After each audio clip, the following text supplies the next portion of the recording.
Ketika lagi punya masalah, harus diem ataupun harus cerita sih?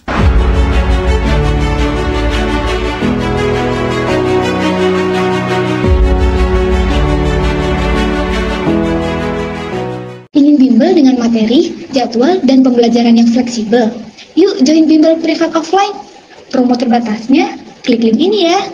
Halo semuanya, balik lagi di Planara. Kita akan ngebahas lebih dalam tentang manajemen emosi. Ketika kita punya masalah itu harusnya diem aja atau cerita sih? Saat kita ngomongin tentang manajemen emosi, kita nggak cuma bicara tentang merasakan emosi saja, tapi juga tentang caranya kita merespons, gimana caranya kita mengelola, gimana caranya kita berdamai dengan emosi tersebut dengan bijaksana. Terutama buat teman-teman yang masih remaja, mungkin di bangku SMP, SMA, kuliah awal, ketika masalah tersebut adanya juga perubahan fisik, perubahan hormon, dan juga adanya tantangan sosial menciptakan gelombang emosi yang cukup kuat banget.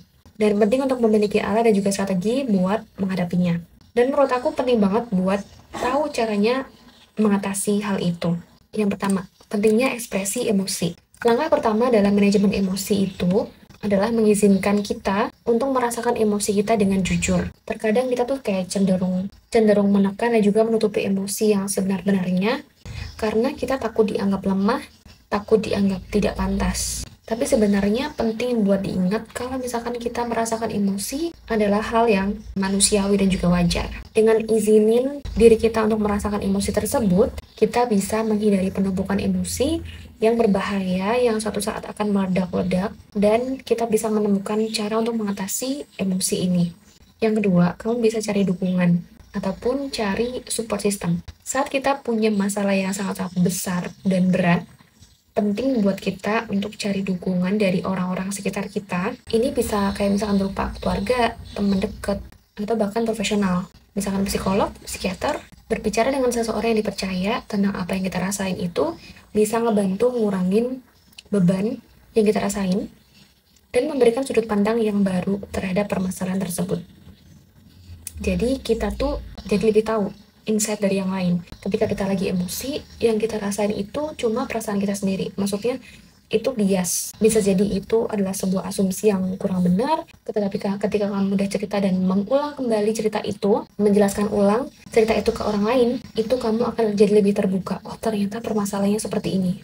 Selanjutnya, kamu bisa temuin coping mechanism kamu. Ataupun ketika kita lagi emosinya lagi tinggi, teknik relaksasi kayak misalkan meditasi, pernafasan dalam, kemudian yoga, itu bisa ngebantu banget untuk menenangkan pikiran kita. Coba aja berbagai teknik ini, dan lihat mana yang paling cocok buat kamu. Rutinitas relaksasi, atur nafas dengan benar, membantu kita tuh jadi lebih tenang, lebih jernih dalam menghadapi sebuah permasalahan. Bahkan kamu bisa tetap tenang dan juga mengendalikan diri ketika kamu lagi ada masalah yang cukup rumit. Yang keempat, cari solusi yang konstruktif. Ketika menghadapi masalah, penting buat cari solusi yang konstruktif, bukan destruktif, dan juga realistis. Jadi daripada kamu terjebak terus dalam perasaan yang putus asa, marah-marah, ledak-ledak, coba buat daftar langkah-langkah kecil yang bisa kamu lakuin untuk kamu bisa menyelesaikan masalah. Bertindak satu langkah itu akan lebih membantu kita dan juga mengurangi rasa putus asanya kita. Selanjutnya, kamu bisa hindari perilaku yang merugikan. Seperti apa? Ketika kita marah meledak-ledak, kita akan melempar barang di sekitar kita. Itu adalah perbuatan yang destruktif. Saat emosi sedang tinggi, ada kecenderungan buat mencari pelarian dan juga pelampiasan.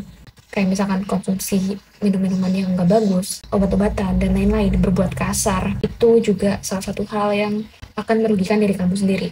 Perilaku ini tuh nggak cuma ngerugiin diri kamu sendiri, tetapi juga nambah masalah yang ada. Sebaliknya, coba buat menemukan cara-cara yang lebih sehat buat ngatasin emosi kamu. Kayak misalkan olahraga, kamu punya aktivitas seni, kayak yang cenderung mengalir gitu, ataupun aktivitas yang memberikan kebahagiaan dari kamu. Pertanyaan selanjutnya adalah berbagi ataupun merenung. Mending merenung aja atau berbagi cerita sama orang lain. Yang bisa kamu lakuin adalah jawabannya nggak ada yang benar dan juga nggak ada yang salah di sini. Karena setiap orang punya preferensi yang berbeda. Beberapa orang ngerasa lega setelah berbicara sama orang lain, sementara yang lain lebih suka merenungkan masalah mereka sendiri. Yang terpenting adalah dengan mendengarkan diri sendiri dan juga menghormati kebutuhan diri sendiri. Selanjutnya, kamu bisa cari bantuan profesional jika perlu. Kalau misalkan kamu ngerasa kerepotan banget mengelola emosi kamu, mengatasi masalah secara mandiri, Jangan ragu buat cari bantuan profesional. Di Indonesia udah banyak banget layanan kesehatan mental yang tersedia, termasuk konseling di sekolah, layanan kesehatan jiwa, klinik kesehatan mental. Jangan ragu buat cari bantuan kalau misalkan kamu ngerasa butuh. Kalau misalkan di Panara sendiri juga ada konsultasi psikologi, kamu bisa ikutan itu. Ketika kamu lagi menghadapi masalah berat, penting buat diingat bahwa kamu itu nggak sendirian. Banyak banget orang-orang yang masih sayang sama kamu, termasuk diri kamu sendiri.